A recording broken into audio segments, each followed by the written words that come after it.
Palestine हा जो देश आहे ना, त्याची तुम्हाला एक गंमत सांगतो. ती जागा आधी ऑटोमन तुर्कांच्या ताब्यामध्ये होती. त्यानंतर ऑटोमन तुर्कांकडून ती जागा इंग्लंडकडे आली. इंग्लंडनंतर ती जागा युनायटेड नेशन्सला हस्तांतरित केली आणि त्यानंतर तिथे पॅलेस्टीन आणि इस्रायल हे 2 देश तयार झाले. ह्या सगळ्या गेममध्ये यहुदी लोक जे आहेत, ज्यूइश लोक जे आहेत, त्यांना स्टेक होल्डर कोणी केलं? ते ह्या गेममध्ये एंटर कसे झाले? ठीक आहे, त्यांच्यासाठी ती जागा पवित्र होती, पण ते लिगली ह्या सगळ्यामध्ये एक दावेदार म्हणून कसे सिद्ध झाले? तर त्यांनी शांततेच्या काळामध्ये खूप मोठ्या संख्येमध्ये अरबांकडून जमिनी विकत घेतल्या आणि पैशांची कमतरता असल्यामुळं अरबांनी त्या जमिनी विकल्या.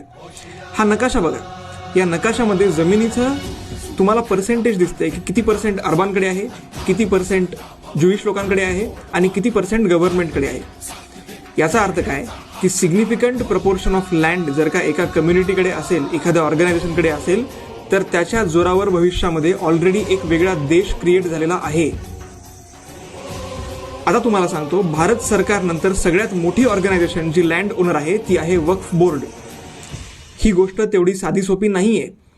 जर का उद्या भारतामध्ये कोणत्या ना कोणत्या प्रकारे तख्तापलट झाला, भारतामध्ये जर का अशी कंडिशन तयार झाली की तिथे गव्हर्नमेंट नाहीये, तर सगळ्यात मोठा लँड ओनर म्हणून वक्फ बोर्ड हा एक गव्हर्नमेंट फॉर्म करण्याच्या कंडिशनमध्ये येऊ शकतो. तो ऑटोमॅटिकली एक स्टेक होल्डर होऊन जाईल. ऑटोमॅटिकली अजून एक मुस्लिम राष्ट्र आपल्या देशातून कार्व आउट केलं जाऊ शकेल. त्यामुळे वक्फ बोर्डाच्या मालकीची ही प्रचंड जमीन ही देशाच्या सुरक्षिततेला धोका आहे. सिंगापोर, बहारीन यांच्यासारखे छोटे छोटे देश यांची जेवढी जमीन आहे त्याहून जास्त जमीन वक्फ बोर्डाकडे आज भारताच्या भूभागामधली आहे. वक्फ ऍक्ट वाटतंय तितकं साधं नाहीये.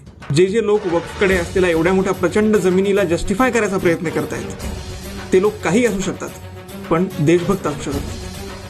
आज पार्लमेंटमध्ये तुमच्या आमच्या मताने निवडून गेलेले लोक जर का वक्फ ऍक्टकडे असलेली एवढी प्रचंड मोठी जमीन जस्टिफाय करत असतील, त्याची प्रोसेस ट्रान्सपरंट करायला सुद्धा विरोध करत असतील आणि वेगवेगळे कारण देत असतील, तर पुनर्विचार करा.